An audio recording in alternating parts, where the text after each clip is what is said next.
The rain didn't just fall in Atlanta that night. It roared, a relentless cascade that turned streets into rivers and drowned out the city's usual hum. In a modest apartment on the edge of Mechanicsville, a 32-year-old Black American graphic designer, Aisha Williams, stood alone, her hands pressed against the worn kitchen counter. Her swollen belly, heavy with triplets at 9 months, strained against her faded cotton dress. The air was thick with the scent of damp wood and the faint tang of her untouched chamomile tea, now cold in its chipped mug.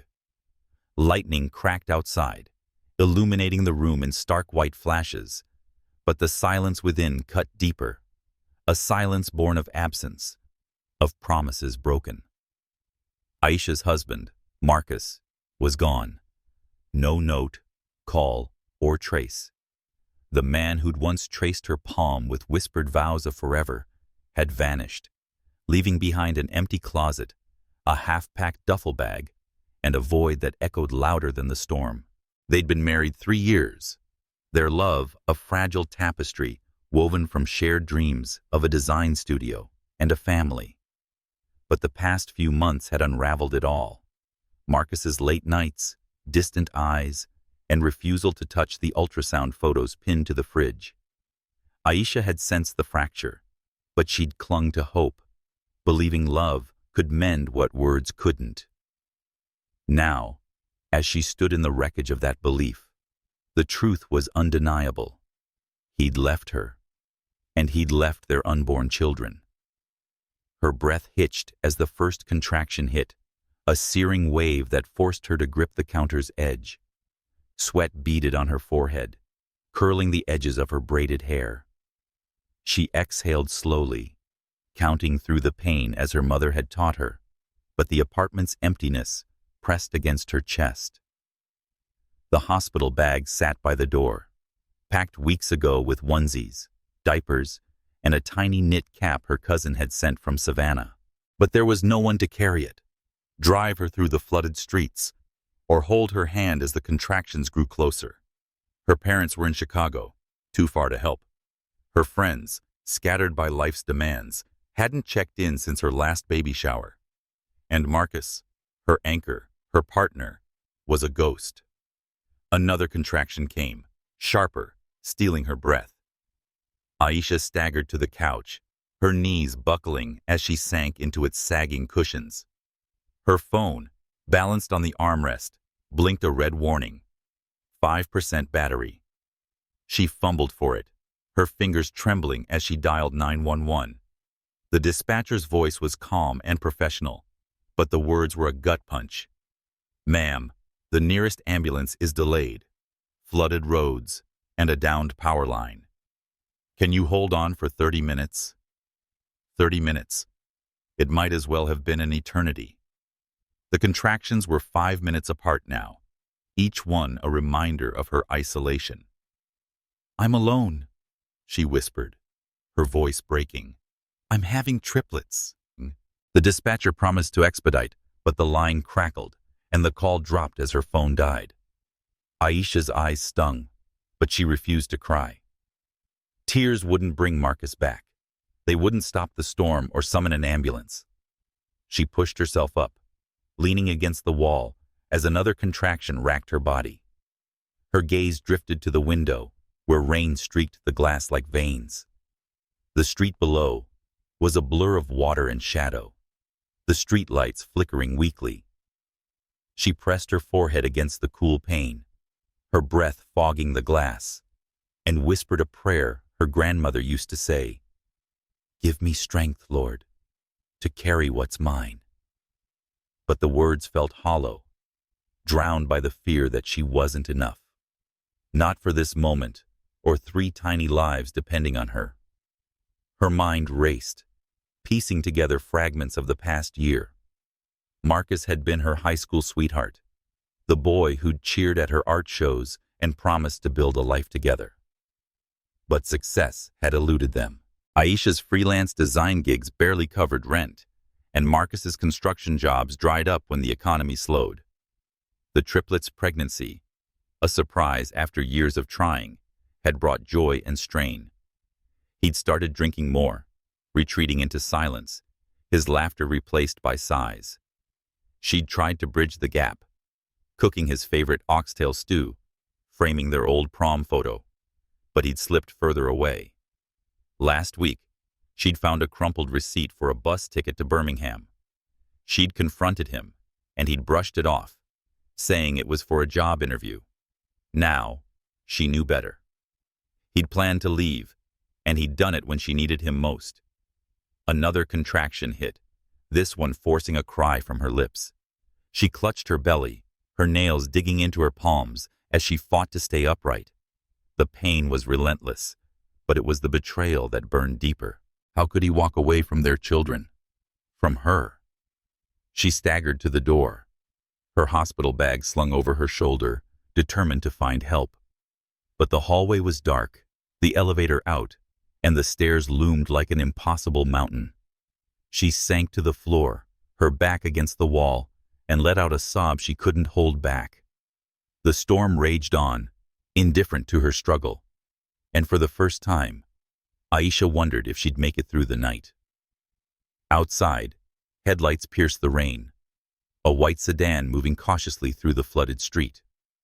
It slowed, then stopped at the curb below her building.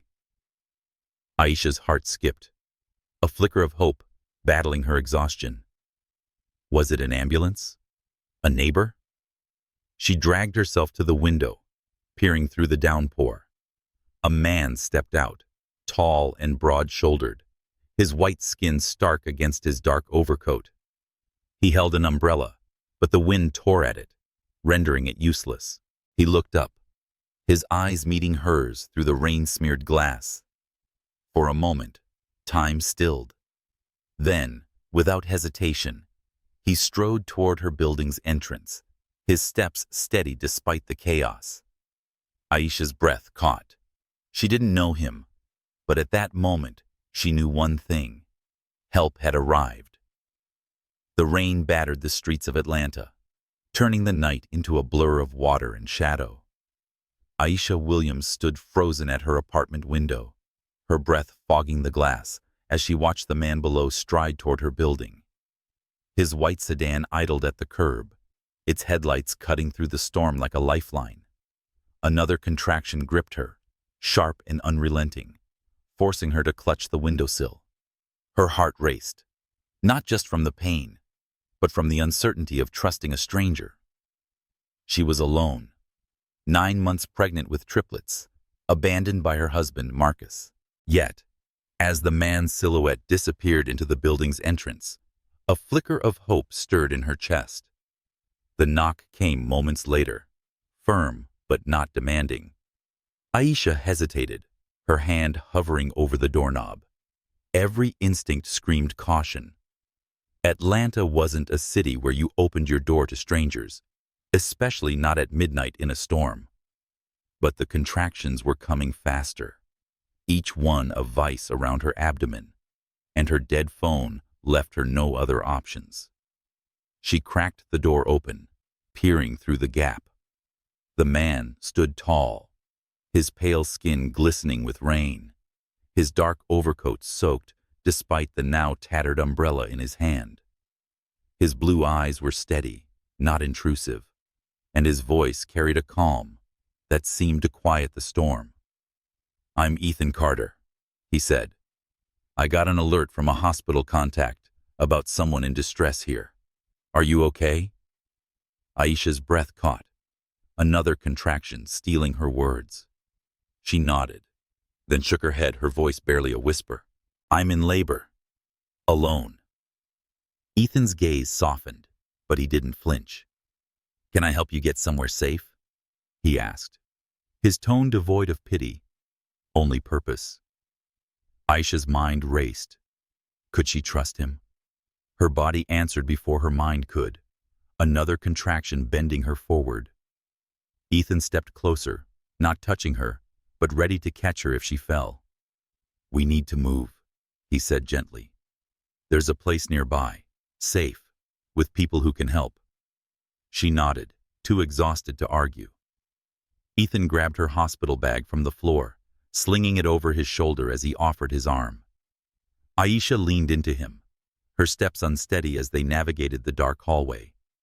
The elevator was still out, so Ethan guided her down the stairs, one hand steadying her, the other holding the bag. The rain pelted them as they reached his car, a sleek but unpretentious sedan. He opened the passenger door, helping her ease onto the leather seat, warm against her chilled skin. As he slid into the driver's seat and started the engine, Aisha glanced at him through pain-blurred eyes. "Why are you doing this?" she rasped. Ethan kept his eyes on the road, carefully navigating the flooded streets. "I run a nonprofit downtown, Helping Hands. We support families, especially mothers in crisis. When the hospital pinged your address, I was checking on one of our shelters. Someone flagged you as high risk." Aisha's brow furrowed, confusion mixing with pain. "Who?" she asked, but another contraction cut her off, forcing a cry from her lips. Ethan glanced at her, his voice steady. "We'll figure that out later. Right now, let's get you safe." The car wound through Mechanicsville, past shuttered storefronts and flickering streetlights. Aisha clutched the door handle, breathing through the pain as Ethan drove calmly. She stole glances at him, his neatly trimmed beard, the faint lines around his eyes, the way his hands gripped the wheel with quiet confidence. He wasn't what she'd expected from a CEO, no arrogance or flash. His coat was expensive but worn, and his watch was simple. She thought he was a man who'd seen struggle, though she couldn't say why. They pulled into a quiet driveway lined with magnolia trees, their leaves glistening under the rain. A two-story house stood at the end, its porch light a soft beacon in the storm. Ethan parked under an overhang, leaped out, and opened her door. "We're here," he said, helping her out. Aisha leaned heavily on him, her legs trembling as they crossed the threshold. The foyer was warm, smelling of cedar and lavender, with polished wood floors and a staircase curving upward. Ethan explained that this is one of our safe houses, setting her bag down for families who need a place to land. Aisha barely registered the words, her world narrowing to the pain. Ethan guided her to a prepared room, its bed draped in clean linens. He pulled out his phone, his voice low but firm. "Lena, it's Ethan. I need you at the Peachtree House now. Woman in labor, triplets, no family." He hung up, turning to Aisha. "Lena's a midwife, one of the best. She'll be here in 10 minutes. You're not alone anymore." Aisha nodded, tears pricking her eyes, not from pain, but from the sudden weight of someone showing up when no one else had. Lena arrived swiftly, a petite black woman in her 50s, with silver-streaked braids and a calm that filled the room. She carried a medical bag, her presence grounding. "Hey, sweetheart," she said, her voice warm like a Sunday morning. "I'm Lena. We're gonna get through this together." She checked Aisha's vitals, her hands steady and practiced, while Ethan stepped back, dimming the lights and fetching a glass of water. Aisha gripped Lena's hand as another contraction hit, her cry echoing in the small room. Lena coached her through it, her voice a steady rhythm. "Breathe, Aisha. You're stronger than this pain." Between contractions, Aisha caught fragments of the room. The soft glow of a lamp, a framed photo of a smiling family on the wall, the faint hum of a heater. Ethan stayed near the door, not intruding but present, his eyes scanning her face for cues. When nausea hit, he handed Lena a basin without a word. When Aisha's head throbbed, he adjusted the lights again. His presence wasn't loud, but solid, like an anchor in the chaos. Aisha didn't know who he was, or why he cared. But it didn't matter in that moment. Someone had seen her, and that was enough. As the storm raged outside, Aisha's labor intensified. Lena's voice guided her, a lifeline through the pain. "You're doing this, Aisha," she said, her eyes locked on hers. "Your babies are coming, and you're ready." Ethan stood quietly, his hands clasped, his face etched with concern but not panic. Aisha's world narrowed to the rhythm of her breaths, the pressure of Lena's hand, and the distant hope that she could do this. The storm had brought her to her knees, but in this stranger's house, with a stranger's kindness, she felt the first stirrings of something she'd thought she'd lost: the will to keep going. The safe house in Atlanta's Peachtree neighborhood was a haven against the storm's fury, its warm, cedar-scented walls starkly contrasting with the chaos outside. Aisha Williams lay on a crisp white bed, her breath ragged as contractions came in relentless waves. The room, softly lit by a single lamp, felt like a cocoon, but the pain tearing through her body was anything but gentle. At 32, a Black American graphic designer abandoned by her husband, Marcus, Aisha faced the birth of her triplets alone, except for Lena, the midwife whose steady hands and warm voice anchored her, and Ethan Carter, the white stranger who'd brought her here, standing quietly by the door. Lena, a petite woman in her 50s, with silver-streaked braids, knelt beside Aisha, her dark eyes calm but focused. "She said you're doing great, sweetheart," her southern drawl wrapping around Aisha like a quilt. "Breathe with me. Slow, deep. These babies are ready, and so are you." Aisha gripped Lena's hand, her nails digging in as another contraction hit, a guttural cry escaping her lips. Sweat beaded on her forehead, her braided hair damp against the pillow. The pain was overwhelming, but Lena's presence, rooted in years of guiding mothers through labor, kept Aisha grounded. "I can't do this," Aisha gasped, her voice trembling. Lena squeezed her hand. "You already are. You're stronger than you know." Ethan lingered near the doorway, his tall frame silhouetted against the warm light. A rolled-up flannel shirt replaced his overcoat, and his pale skin flushed from the night's urgency. He moved purposefully, but stayed unobtrusive, fetching a damp cloth when Lena nodded and placing it on Aisha's forehead. His blue eyes met hers briefly, offering a quiet reassurance before he stepped back. Aisha didn't know why he stayed, why a man like him, a CEO of a nonprofit Helping Hands, cared enough to linger in a stranger's crisis. But his steady and unassuming presence was a lifeline she hadn't expected. The labor stretched on, each contraction pushing Aisha to the edge. Lena coached her through every surge, her voice a rhythm of encouragement. "Push when you feel it, Aisha. You're bringing life into this world." Between contractions, Aisha caught glimpses of the room, a framed photo of a smiling family on the wall, a vase of dried lavender, and the faint hum of a heater battling the storm's chill. Her mind flickered to Marcus, the man who'd promised to be here, his absence a wound as raw as the pain in her body. She pushed the thought away, focusing on Lena's voice and the lives depending on her now. After hours that felt like days, the first baby's cry pierced the air. Lena's face lit up. "That's your girl," she said, lifting a tiny wriggling infant, her skin a soft brown, eyes blinking against the light. Aisha's heart lurched as Lena placed the baby in her arms. "Zoe," Aisha whispered, naming her after her grandmother, whose strength she'd always admired. Tears stung her eyes, but another contraction cut through, demanding her focus. Lena worked swiftly, her hands deft as she guided the second baby into the world. A boy, quieter, his tiny chest rising with steady breaths. Miles, Aisha named him for the journey she'd endured. The third, another girl, came with a fierce wail, her small fists clenched. "Amara," Aisha said, "means eternal in her family's stories." Exhaustion crashed over Aisha as Lena cleaned the triplets, wrapping them in soft blankets.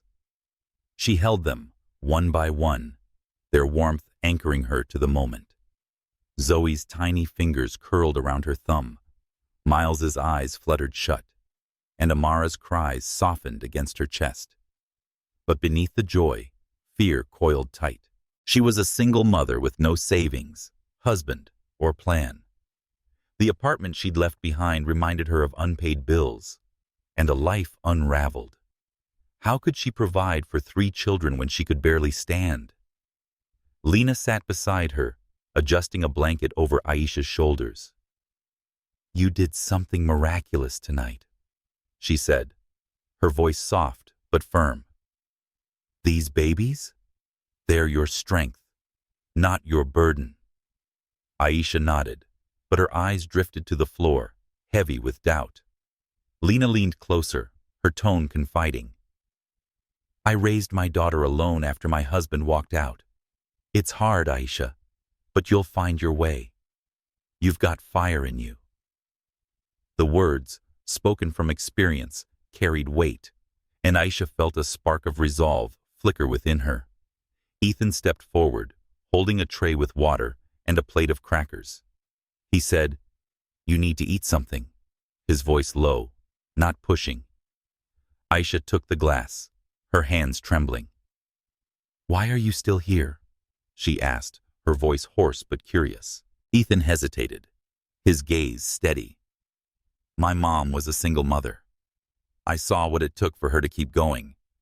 No one should face this alone." His words were simple, but carried a truth Aisha felt in her bones.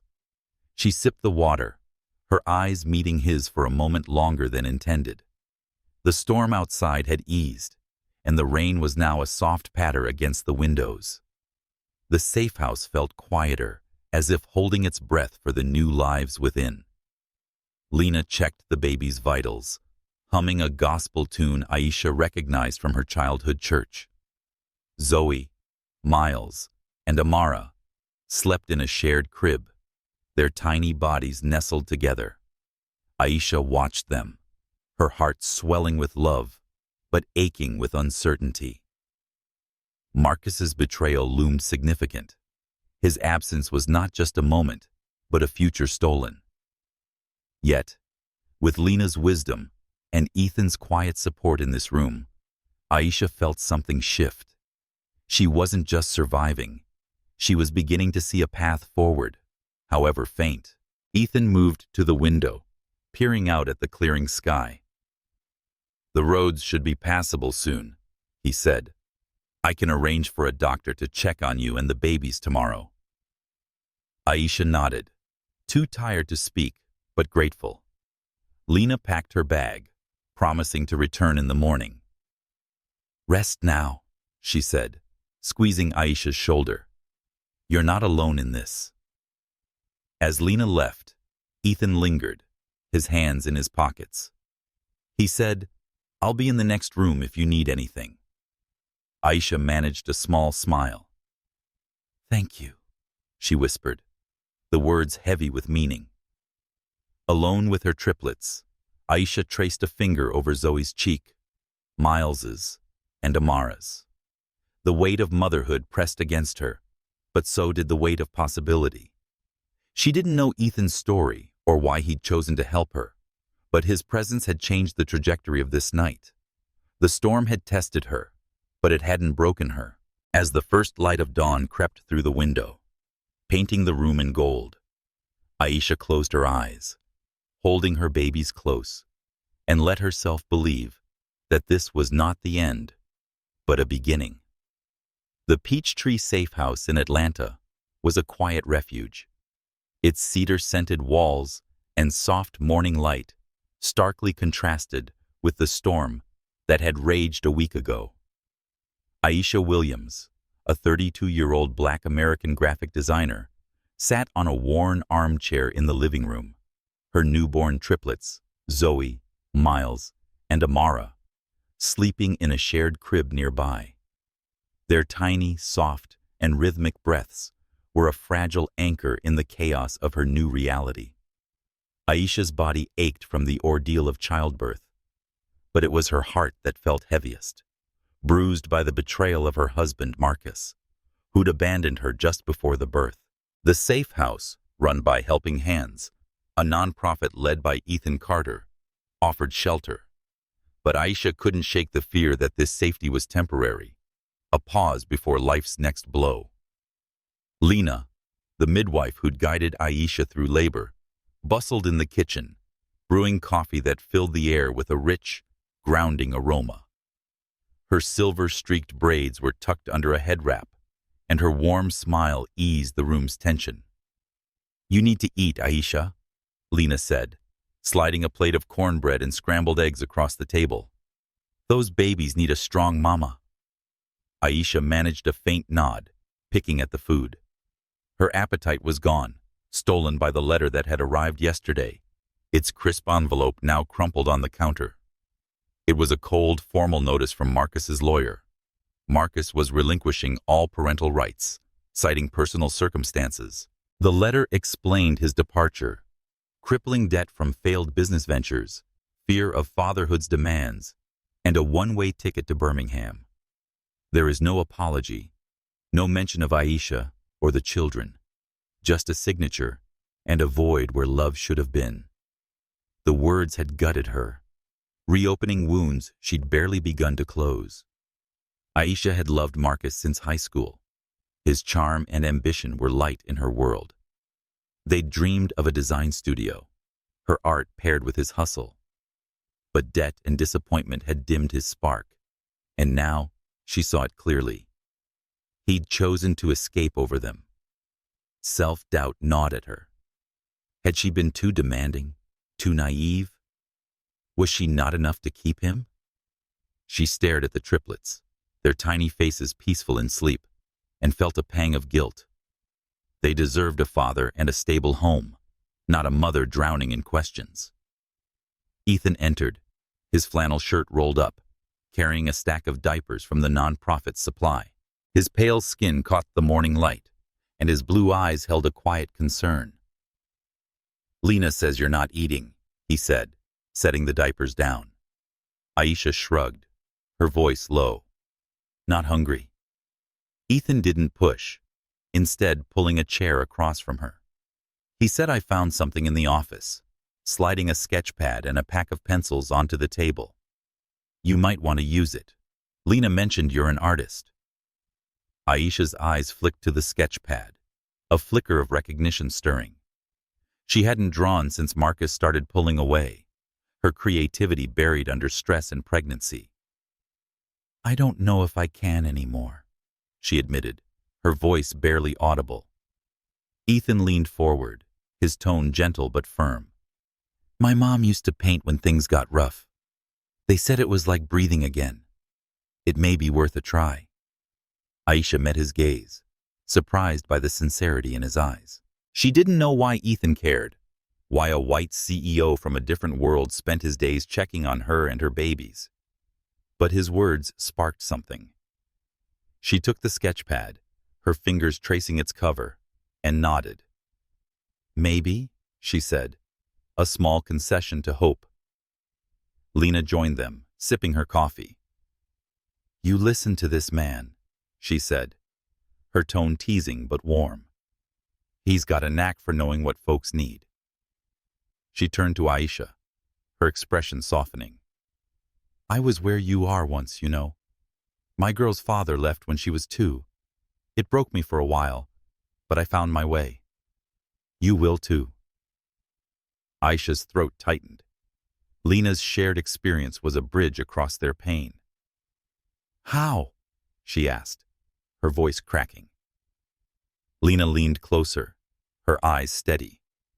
"One day at a time. And you let people help.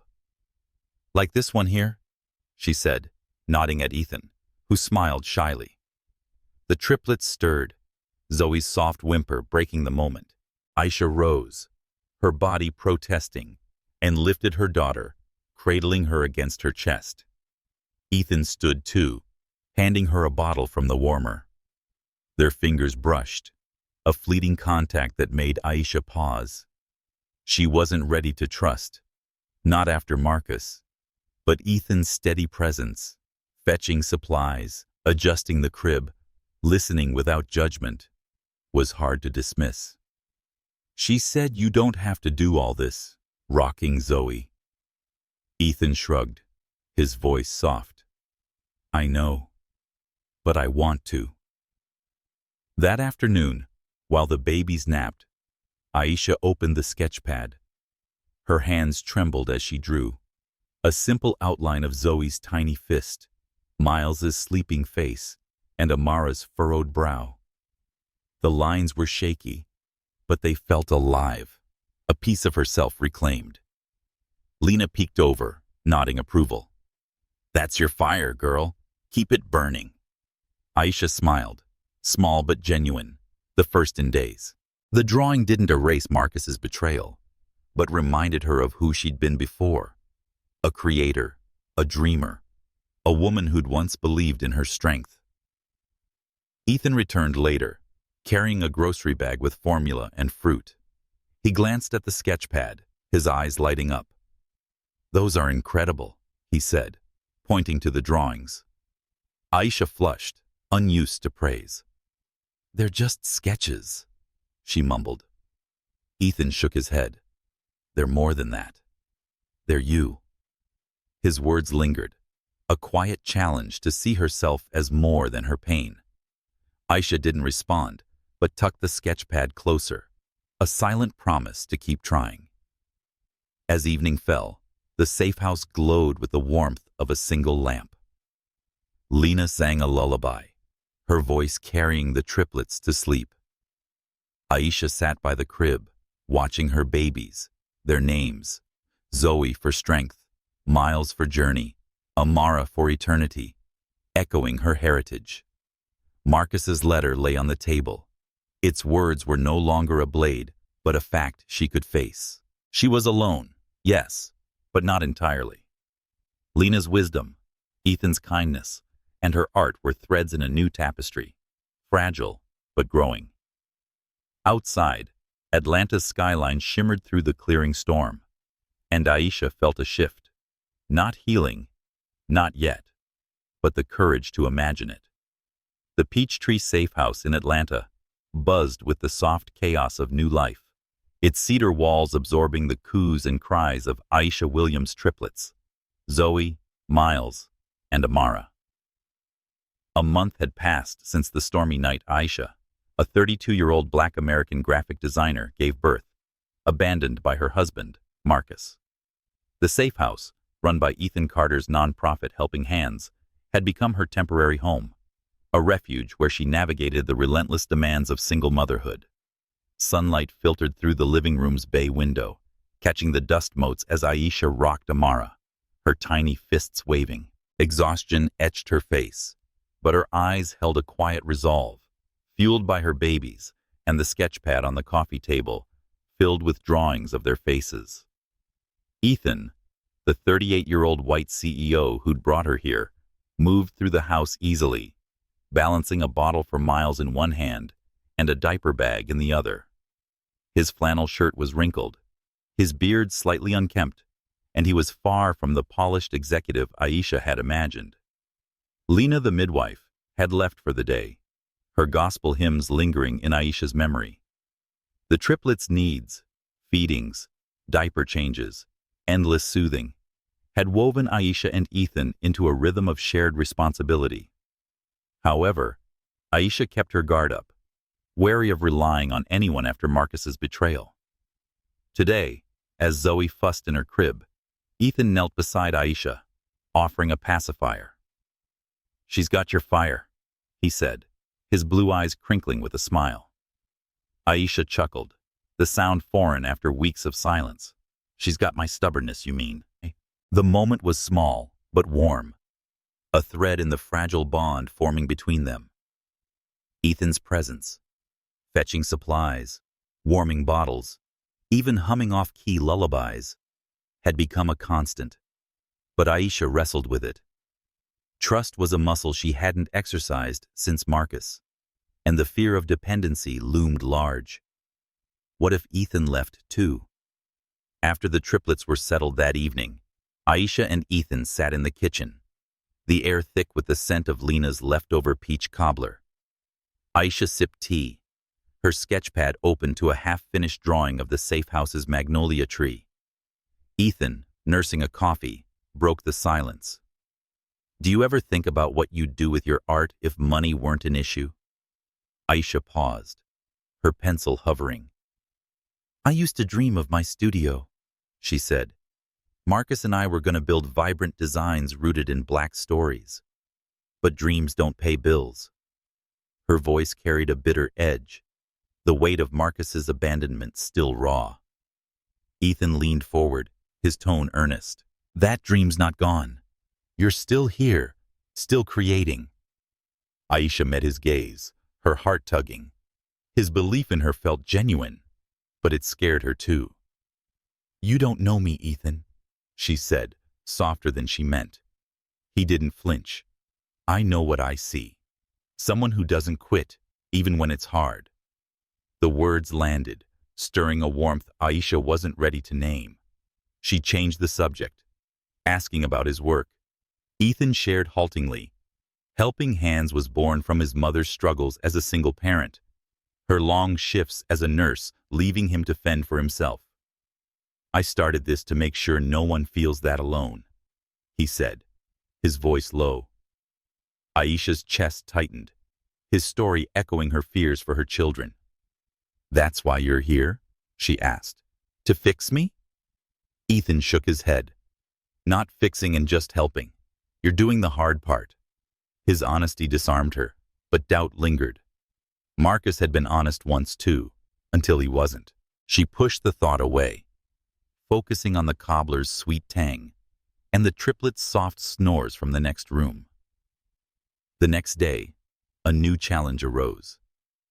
Aisha received a notice from her old landlord, $1,200 in unpaid rent from the apartment she'd shared with Marcus, due in 2 weeks or face eviction proceedings. Panic gripped her. Medical bills and baby supplies drained her savings. She confided in Lena, who'd stopped by with a quilt for the triplets, its patchwork vibrant with African motifs. You're not alone in this, Lena said, her eyes fierce. We'll figure it out. Lena suggested a community fundraiser, but Aisha hesitated, pride warring with desperation. I don't want charity, she said. Lena raised an eyebrow.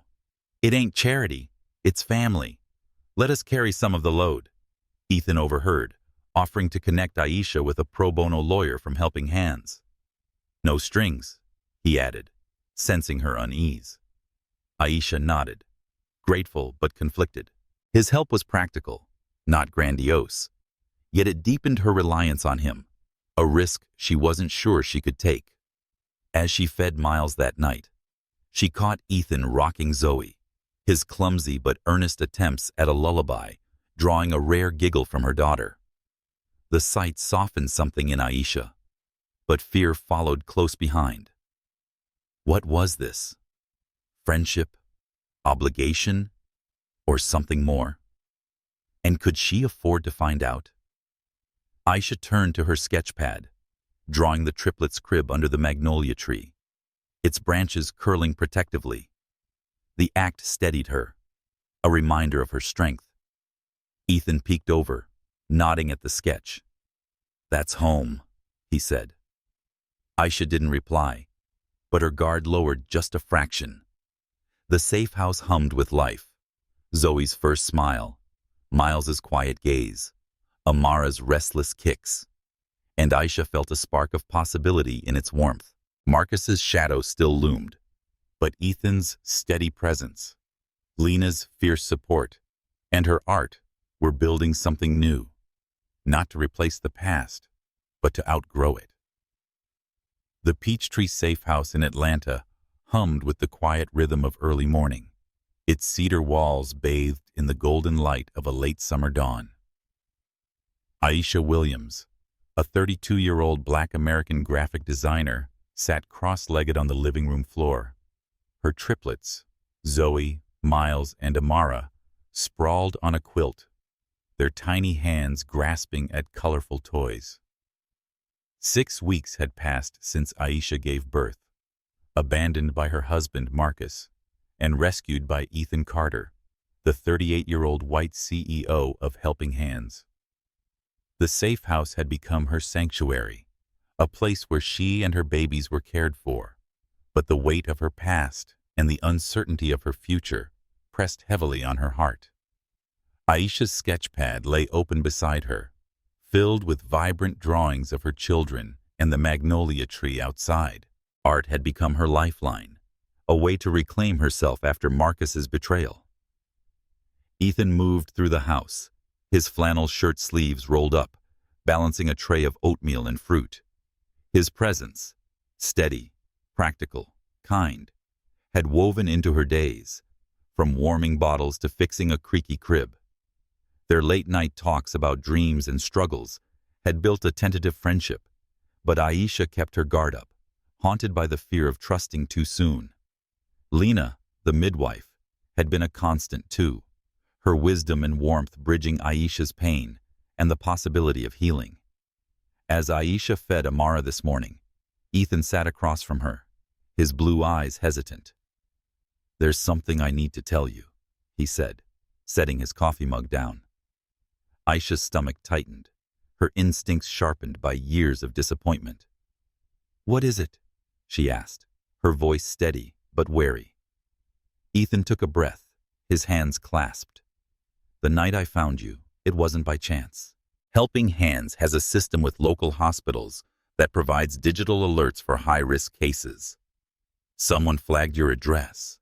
I didn't know it was you until I arrived, but I knew someone needed help."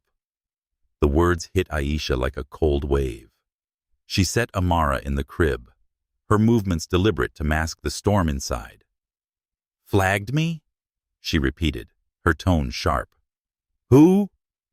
And why didn't you tell me?" Ethan's face fell, guilt etching his features. "I don't know who. It was anonymous, probably a neighbor or a clinic worker. I said nothing because I didn't want you to feel like a case file. You were in labor, Aisha. I just wanted to help." Her jaw tightened, Marcus's betrayal flashing in her mind, promises hidden behind lies.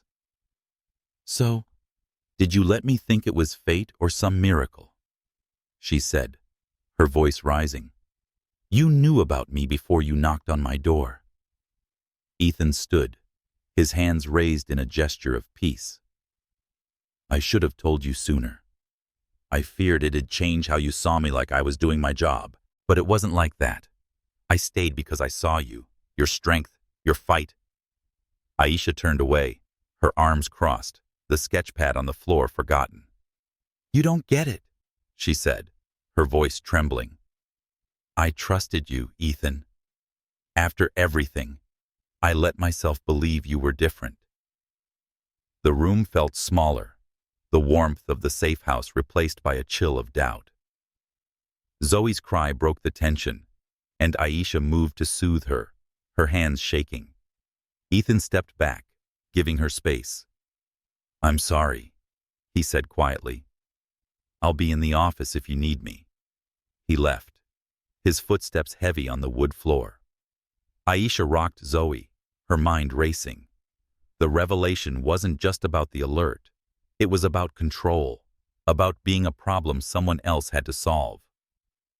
Marcus had made her feel small. Now Ethan's omission, however well-intentioned, echoed that pain. Lena arrived later, her arms full of fresh okra from her garden. She sensed the shift in Aisha's mood, her eyes narrowing. "What's got you so quiet, sweetheart?" she asked, chopping vegetables for a stew. Aisha recounted Ethan's confession, her voice thick with hurt. "I thought he was honest," she said. "Now I don't know what to believe." Lena listened, her knife steady, then set it down. "Let me tell you something," she said, her tone firm but kind. "When my daughter was sick, Helping Hands paid for her treatment. Ethan didn't know me, but he showed up, not for glory, but because he cares. He's not perfect, Aisha, but he's real." Aisha's eyes stung, Lena's words piercing her defenses. "What if I'm wrong to trust him?" she asked, Lena leaned closer, her silver braids catching the light. Trust ain't about never being hurt. It's about seeing someone's heart through their mistakes. Ethan messed up, but he's still here. The question is, what do you want? Aisha didn't answer, but Lena's words lingered, a challenge to look beyond her fear. That afternoon, Aisha took the triplets to the safe house's backyard, the magnolia tree's shade an extraordinary reprieve. She sat on a blanket, sketching Zoe's curious eyes, but her thoughts were on Ethan. She remembered his clumsy lullabies, his story about his mother's struggles, the way he'd stayed through her labor without asking for thanks. Her anger softened, replaced by a tangle of hurt and hope. When Ethan appeared, holding a water bottle, she didn't turn away. "We need to talk," she said, her voice steady. Ethan sat across from her, his expression open. "I'm listening," he said. Aisha took a breath, her words measured. "You should have told me from the start. I've been lied to before, Ethan. It makes me feel like I'm not in control of my own story." He nodded, his eyes meeting hers. "You're right. I was scared of losing your trust, and I did anyway. I'm sorry. I stayed because I believe in you, not because of some alert." Aisha studied him, seeing the sincerity in his face and the weight of his mistake. "I need time," she said. "But I hear you." The triplets cooed, oblivious to the moment's gravity. Aisha handed Ethan a toy for Miles, a small gesture of truce. The safe house's warmth returned, tentative but real. Lena's stew simmered inside, its aroma mingling with the magnolia's sweetness. Aisha picked up her sketch pad, drawing the tree's branches curling toward the sky. Trust was still fragile, but at this moment, with her babies close and Ethan's honesty laid bare, she felt a crack in her walls. Not wide, but enough to let light through. The Atlanta sun filtered through the magnolia trees outside the Peachtree safe house, casting dappled shadows across the living room where Aisha Williams sat, her triplets, Zoe, Miles, and Amara, giggling over a rattle. 2 months had passed since the stormy night Aisha, a 32-year-old Black American graphic designer, gave birth, abandoned by her husband Marcus. The safe house, run by Ethan Carter's nonprofit Helping Hands, had become her anchor, where she navigated single motherhood with the support of Ethan, a 38-year-old white CEO, and Lena, the warm, steadfast midwife.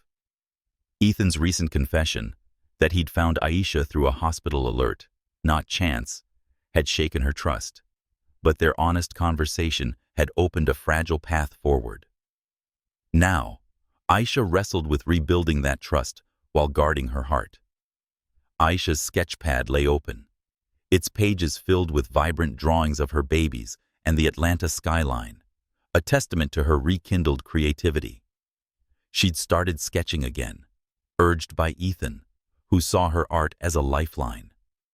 But the shadow of Marcus's betrayal lingered, making her wary of leaning too heavily on Ethan's kindness. This morning, as she fed Miles, Ethan entered, his flannel shirt speckled with flour from an attempt at pancakes. "Thought we'd try something new," he said, setting a slightly burnt stack on the table. Aisha raised an eyebrow, a small smile tugging at her lips. "You're brave," she teased, the tension from their conflict easing in the moment's warmth. Lena arrived, her arms full of yarn for a community knitting circle she'd organized. Her silver braids gleamed under a colorful head wrap, and her eyes sparkled with purpose. "Aisha, you're joining us tomorrow," she declared, handing her a flyer. "We're starting an art class for single moms right here. Ethan's idea." Aisha glanced at Ethan, surprised. He shrugged, his blue eyes shy. "Figured you could teach them a thing or two," he said. "Your sketches are magic."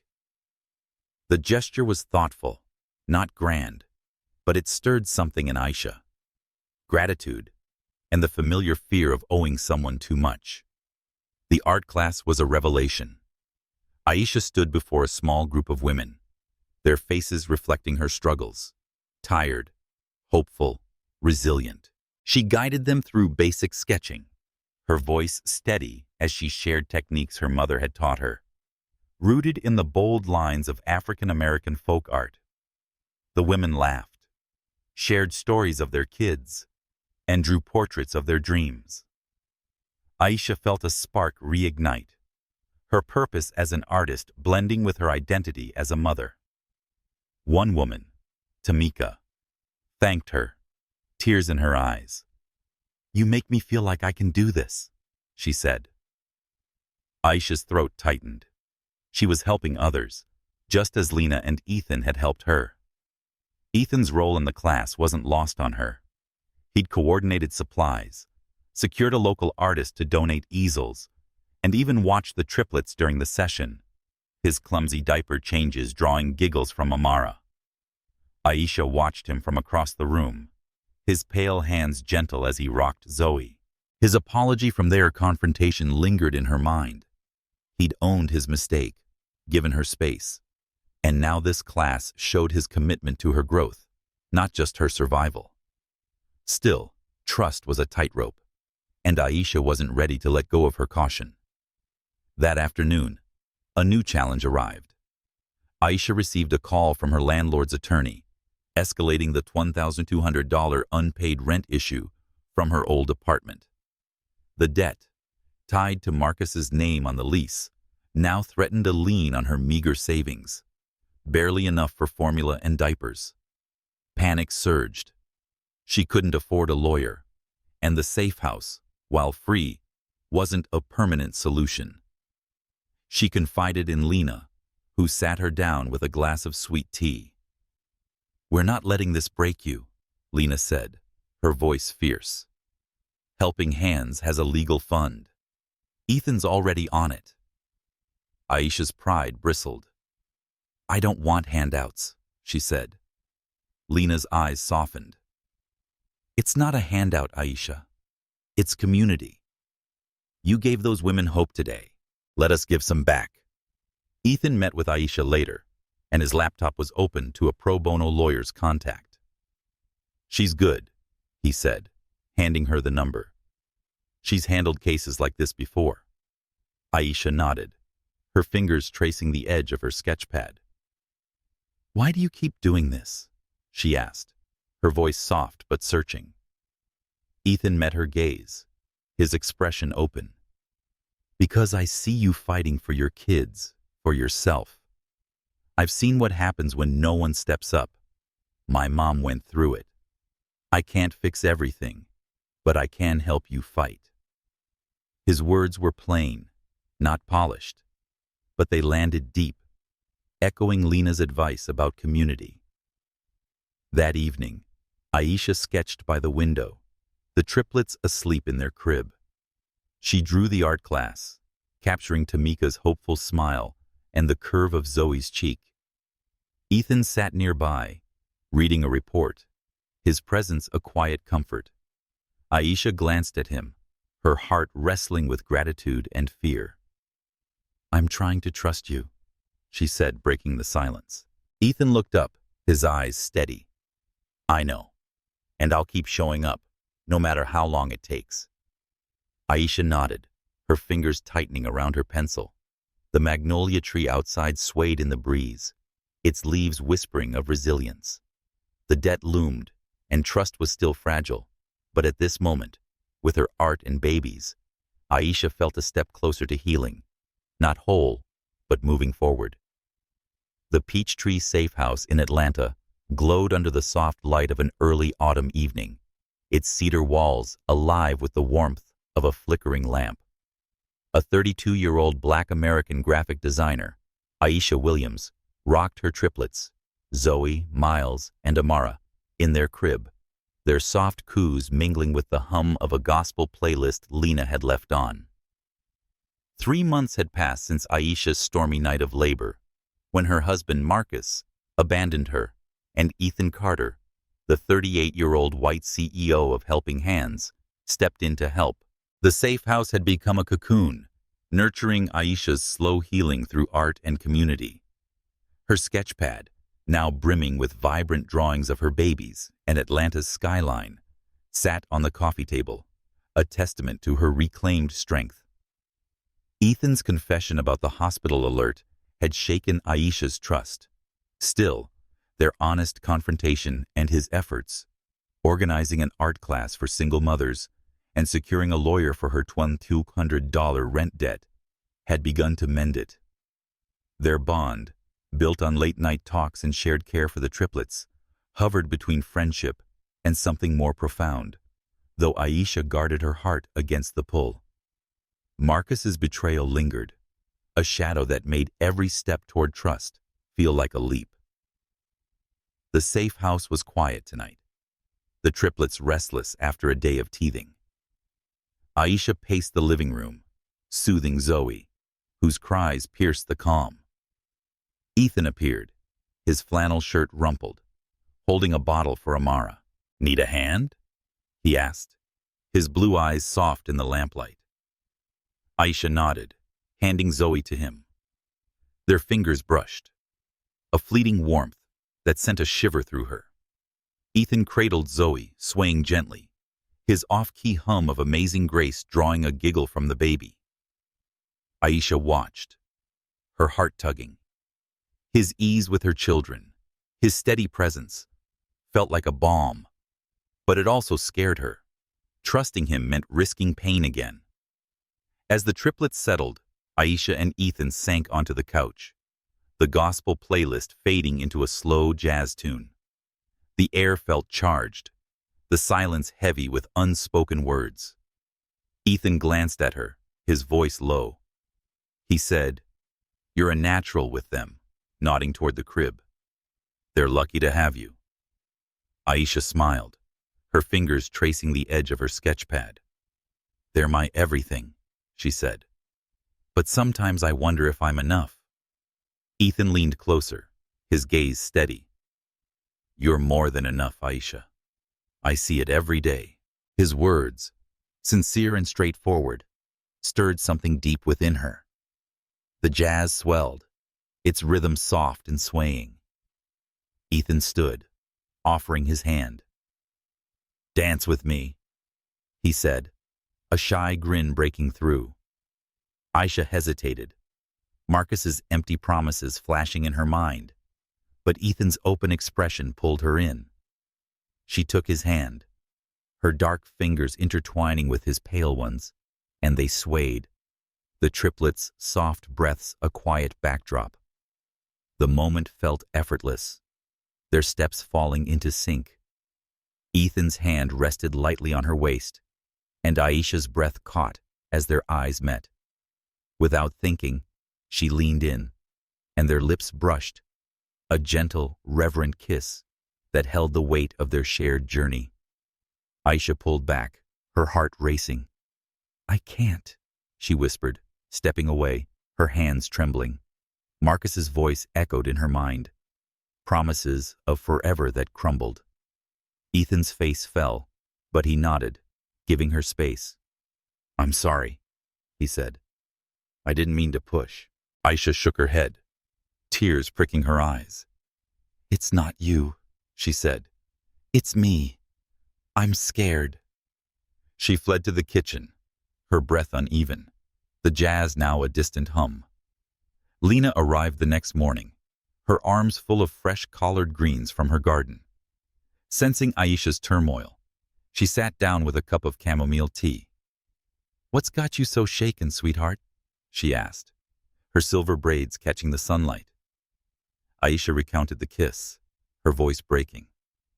"I felt something, Lena. But what if it's a mistake?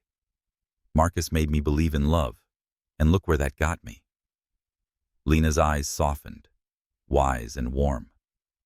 "Love's a risk, Aisha. But you're not the same woman you were with Marcus. You're stronger, wiser.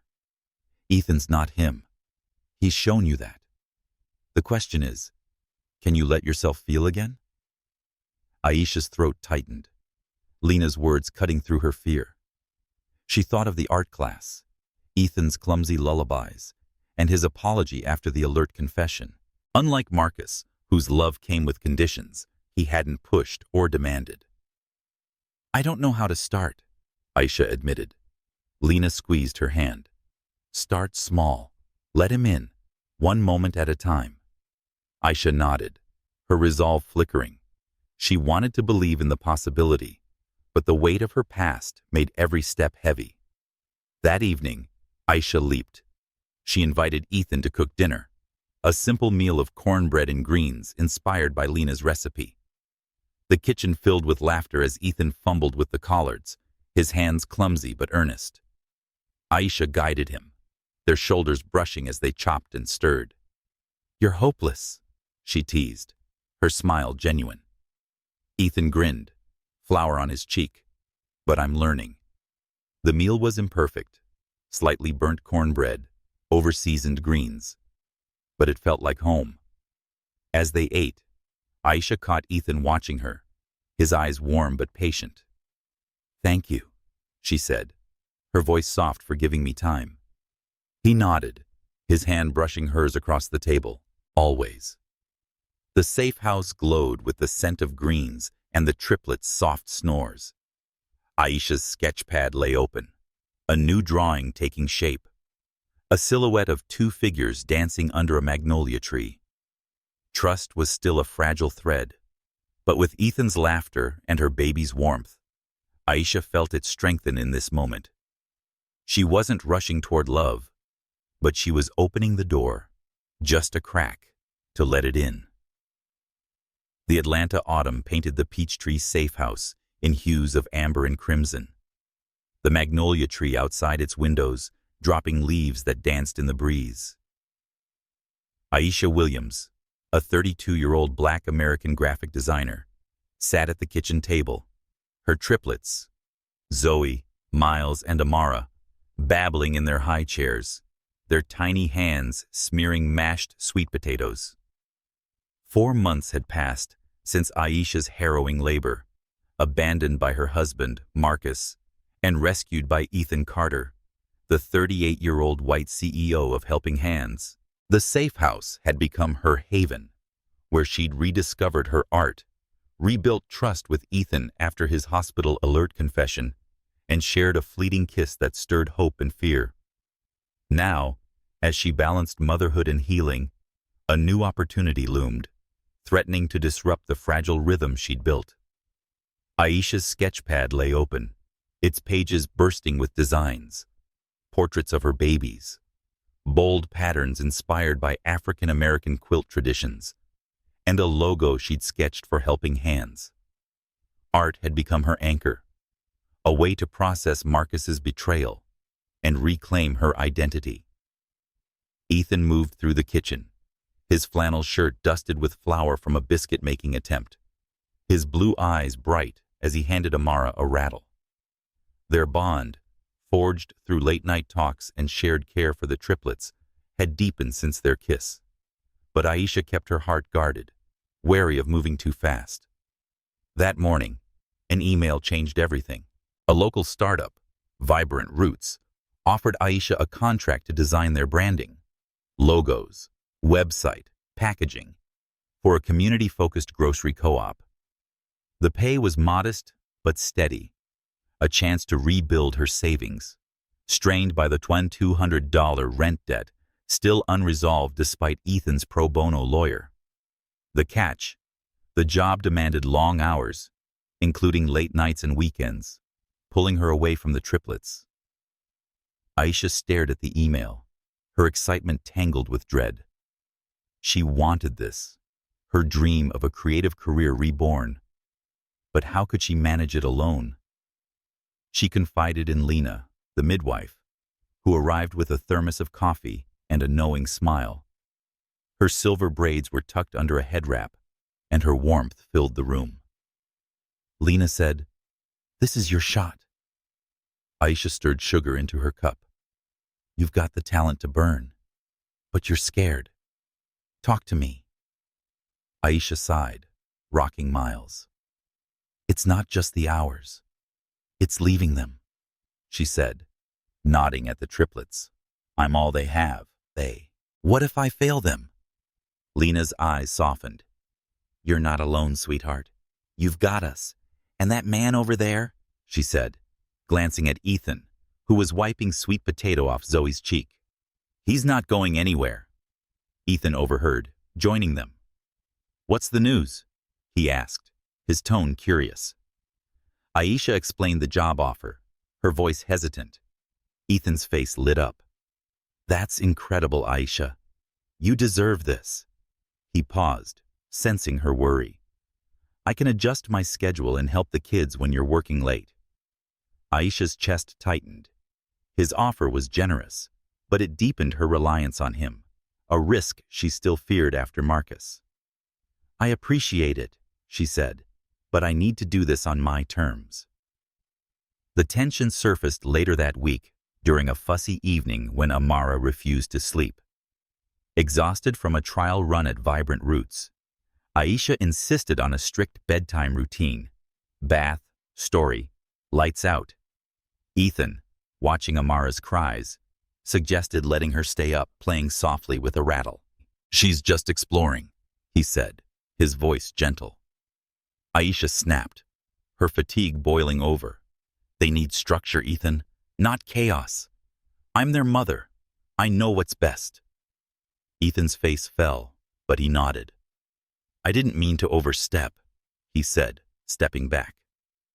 The air grew heavy, Aisha's words echoing Marcus's control, a comparison that stung her. Guilt hit her hard. She found Ethan later, washing bottles in the kitchen. "I'm sorry," she said, her voice soft. "I'm just scared. This job, the kids, us, it's a lot." Ethan dried his hands, his eyes steady. "I get it. I'm not trying to take over. I want to be there for you. However, you need." His honesty disarmed her, and they sat down, crafting a shared schedule. Ethan covering evenings when Aisha worked late, Lena helping mornings. It wasn't perfect, but it was a partnership, a balance Aisha hadn't known with Marcus. The fundamental shift came when Aisha started therapy, which Lena recommended. Her therapist, a black woman named Dr. Harris, met her at a community center, her office lined with vibrant art. In their first session, Aisha poured out her fears, Marcus's betrayal, the pressure of motherhood, and her hesitation with Ethan. Dr. Harris listened, her voice calm. "You're carrying a lot, Aisha. Healing isn't linear. It's okay to feel scared and still move forward." Aisha left lighter, her sketchpad now holding doodles of her therapy notes, swirling lines of fear and hope. That evening, Aisha and Ethan sat on the safe house porch, the magnolia tree's leaves rustling. The triplets slept inside, their monitor humming softly. Aisha shared her therapy experience, but her voice was tentative. "I'm learning to let go of what Marcus did, but it's hard. I don't want to lose myself again." Ethan nodded, his hand close but not touching. "You won't. You're building something new, Aisha. Not just for them, but for you." She smiled, her fingers brushing his. The safe house glowed behind them, Atlanta's skyline twinkling in the distance. Aisha's heart was still cautious, but at this moment, with therapy's clarity and Ethan's patience, she felt ready to face the future. Not fearless, but brave. The Atlanta spring sun warmed the Peachtree safe house, its rays filtering through the magnolia tree and casting soft shadows across the backyard. A 32-year-old Black American graphic designer, Aisha Williams, stood on the grass. Her triplets, Zoe, Miles, and Amara, toddling over a quilt, their laughter mingling with the hum of a community picnic. 6 months had passed since Aisha's stormy night of labor, abandoned by her husband, Marcus, and rescued by Ethan Carter, the 38-year-old white CEO of Helping Hands. Their bond, forged through shared care, honest confrontations, and a tender kiss, had grown into a cautious but deepening love. Aisha's art career was budding with her Vibrant Roots contract, and therapy had helped her navigate Marcus's shadow. But today, a new milestone loomed, one that would challenge her heart's courage. Aisha's sketchpad rested on a picnic table, its pages vibrant with designs for the co-op's branding, now displayed in local markets. Her therapy sessions with Dr. Harris had given her tools to face her fears of failure, of trust, of love. Ethan, ever patient, had become her partner in more than parenting. Their shared schedules balanced her late work nights with his care for the triplets. Lena, the midwife, bustled nearby, her silver braids gleaming as she served collard greens and cornbread to neighbors and single mothers from Aisha's art class. The picnic, organized by Helping Hands, celebrated the community's resilience, with Tamika, a class participant, sharing her sketches under Lena's proud gaze. Aisha watched Ethan chase Amara, his flannel shirt untucked, his pale face flushed with laughter as she squealed. His ease with her children, steady support through her job's demands, and the lingering $1,200 rent debt had chipped away at her walls. Their kiss months ago had sparked something undeniable. But Aisha's fear of dependency, rooted in Marcus's betrayal, still whispered caution. Today, the picnic's warmth, filled with familiar faces, felt like a crossroads, a moment to choose her path. As the sun dipped, casting a golden glow, Ethan approached Aisha, his hands in his pockets, a nervous energy in his blue eyes. "Can we talk?" he asked, nodding toward the magnolia tree. Aisha's heart skipped, sensing the weight in his voice. She followed him, the triplets safe with Lena, who winked knowingly. Under the tree's shade, Ethan pulled a small velvet pouch from his pocket, his fingers trembling. "I've been carrying this for a while," he said, his voice low. "Not because I wanted to rush you, but because I knew we'd get here." He opened the pouch, revealing a silver locket, its surface etched with a magnolia blossom.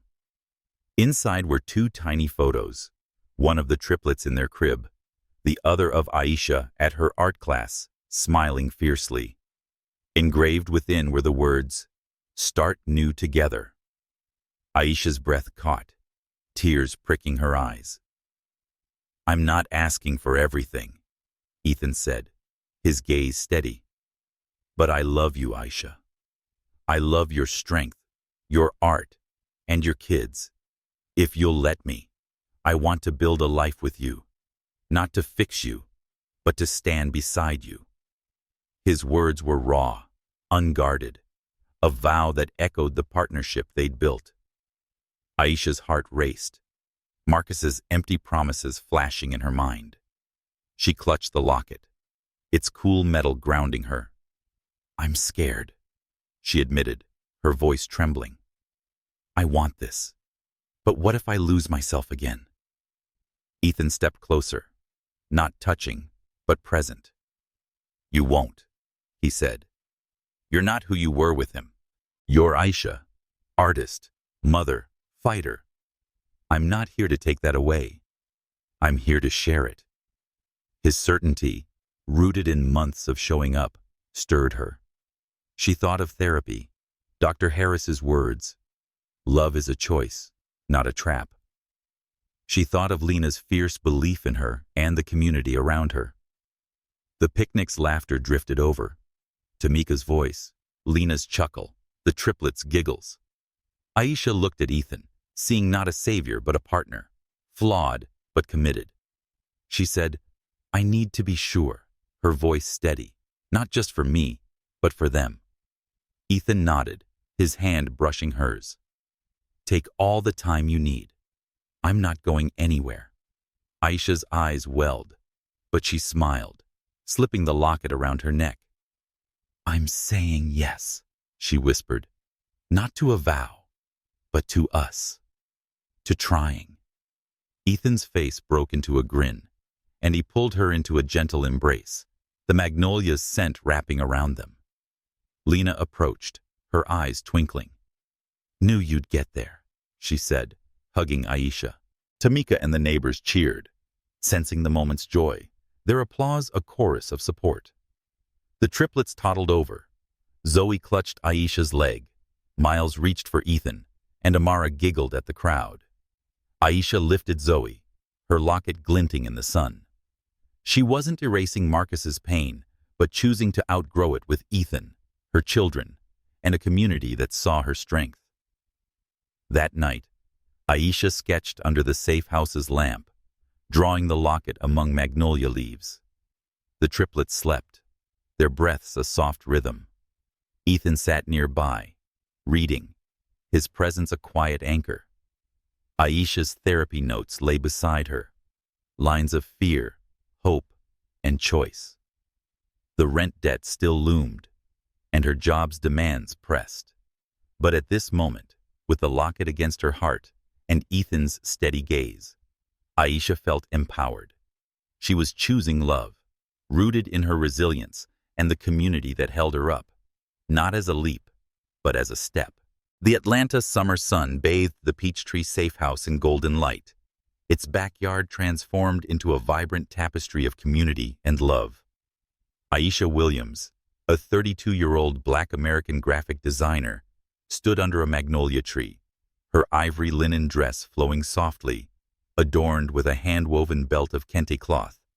Her triplets, Zoe, Miles, and Amara, gurgled in a stroller draped with ivy, their curious eyes tracking the crowd.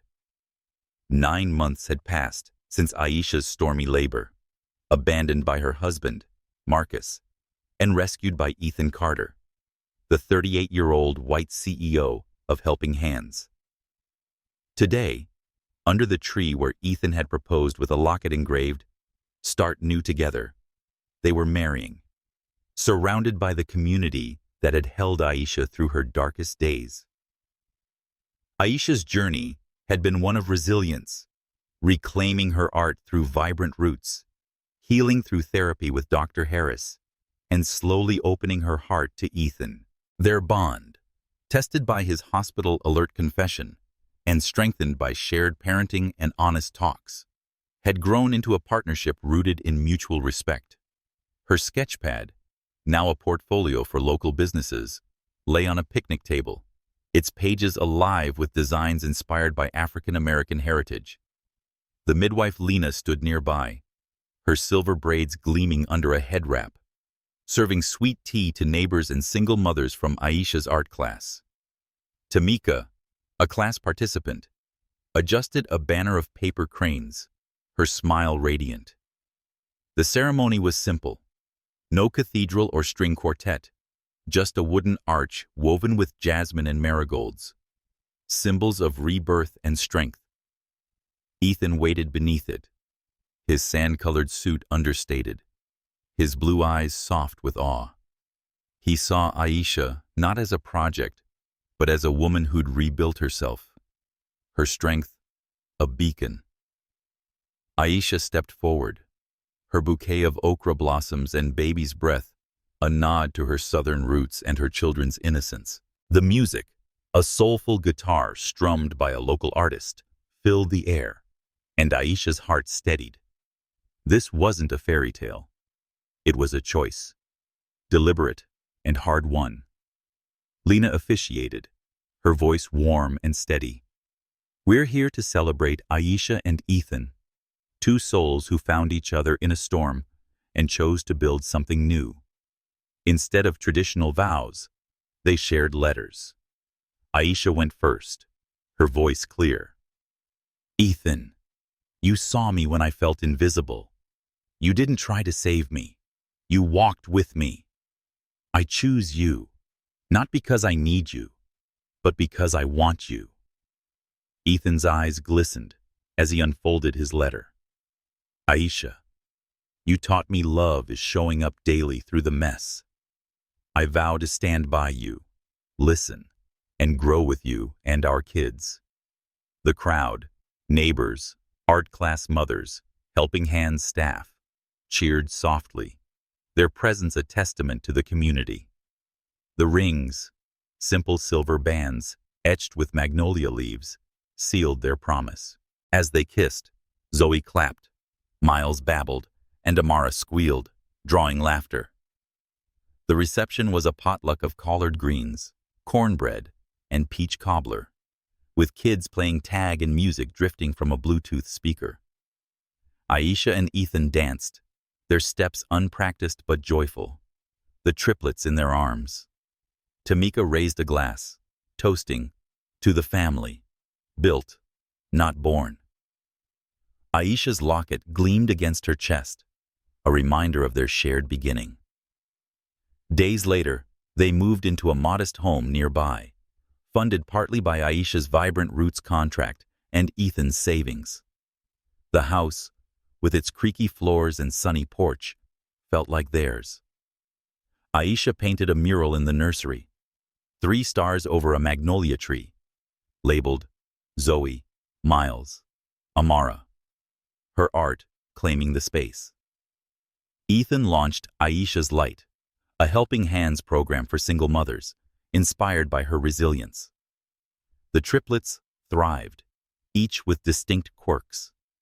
Zoe's fierce curiosity, Miles's quiet calm, and Amara's playful mischief. One evening, as Aisha rocked Zoe, her phone buzzed with an unknown number. It was Marcus's lawyer, his voice curt. Marcus had finalized the forfeiture of parental rights, severing all ties. There is no apology, no questions about the children, just legal closure. Aisha's heart clenched, not with pain, but with finality. She ended the call, her eyes on Zoe's sleeping face. Sensing her stillness, Ethan joined her, his hand on her shoulder. "You okay?" he asked. Aisha nodded, tears falling. "He's gone for good," she said. "But we're here." Ethan pulled her close, his touch steady. "And we're enough." That night, Aisha sketched the mural's stars, their light spilling across a dark sky. The house hummed with the triplets' breaths and Ethan's soft humming. The $2,200 rent debt was being resolved. Her career was growing, and her heart, though scarred, was open. Aisha wasn't just surviving. She was building a family rooted in love and community, ready for whatever came next. The Atlanta twilight wrapped the Peachtree neighborhood in a soft lavender glow. The magnolia tree in Aisha Williams's backyard, standing as a quiet monument to a life built on love and resilience. Now 68, Aisha, a Black American graphic designer, sat on the porch of the home she and Ethan Carter had made decades ago. Their triplets, Zoe, Miles, and Amara, were grown, their laughter echoing only in memory within the house's creaky walls. 36 years had passed since Aisha's stormy night of labor, abandoned by her husband, Marcus, and rescued by Ethan, the white CEO of Helping Hands. Their love, forged through trials, trust, and a locket engraved, "Start New Together," had shaped a legacy that lived on, even after Ethan's passing. Aisha's silver braids gleamed under the porch light, her hands tracing the worn pages of a family journal, its entries a tapestry of their life. Her sketchpad, now a digital tablet, rested beside her, filled with designs for Aisha's Light, the Helping Hands program Ethan had named for her. The program, supporting single mothers, had grown into a national model, its logo, a magnolia blossom, drawn by Aisha. Her art career had flourished, and her studio, New Roots Creative, mentored young Black artists in Atlanta. Therapy with Dr. Harris long ago had taught her to hold joy and pain together, a lesson that carried her through Ethan's peaceful death 5 years prior. In their bed, his last words whispered, "You're my home." The house hummed with memories. The nursery mural, 3 stars for Zoe, Miles, and Amara, still glowed, now joined by grandchildren's finger paintings. Zoe, a teacher, led a community school, and her fierce curiosity shaped young minds. Miles, a jazz pianist, filled Atlanta's clubs with soulful melodies, his calm anchoring his music. Amara, a writer, traveled the world, and her memoirs echo Aisha's resilience. Their visits brought laughter, their voices carrying Ethan's warmth and Aisha's fire. Aisha smiled, reading a journal entry from Zoe's 10th birthday. Mama drew us under the magnolia tree, and Daddy burned the cake. We laughed all night. The community remained her strength. Now in her 90s, Lena lived nearby, and her collard greens were still a staple at gatherings. Once a student in Aisha's art class, Tamika ran a gallery showcasing Black artists, and her bond with Aisha was unbroken. Neighbors stopped by, drawn to the porch where Aisha shared stories and sweet tea, and the magnolia tree was a local legend.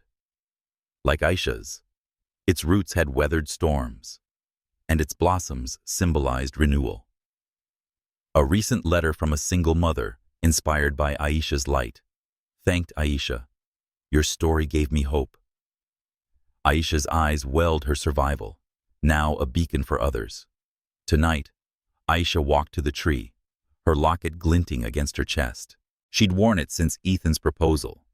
Its photos of the triplets and her art class smile, faded, but cherished. The journal's final entry, written yesterday, read, "For my children, love is a choice, made daily, in quiet moments and loud fights. Carry it forward." She thought of Ethan, his clumsy lullabies, his fierce belief in her, his hand in hers through every trial. Marcus's betrayal, rent debts, the chaos of raising triplets. Their life wasn't perfect.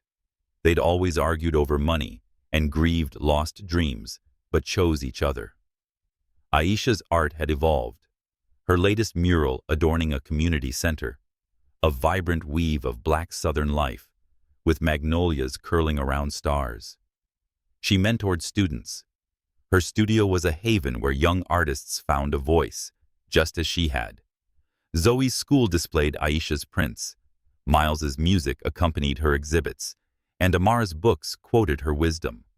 Their legacy wasn't wealth or fame, but presence, how they listened and loved. A neighbor's child ran by, waving, and Aisha waved back, her smile a mirror of the community's warmth. As stars emerged, Aisha sat under the tree, her journal open. She whispered, "I still choose you, Ethan." Her voice steady, the words a ritual since his passing. The breeze answered, rustling the magnolia leaves, a peace that needed no explanation. Aisha's life had begun in heartbreak, but it had grown into a garden, rooted in love, nurtured by community, blooming through resilience. She closed the journal, her locket warm against her heart, and looked at the sky, knowing her story wasn't over. It lived in her children, her art, the strangers she'd touched, and the quiet eternity of a love that chose to stay.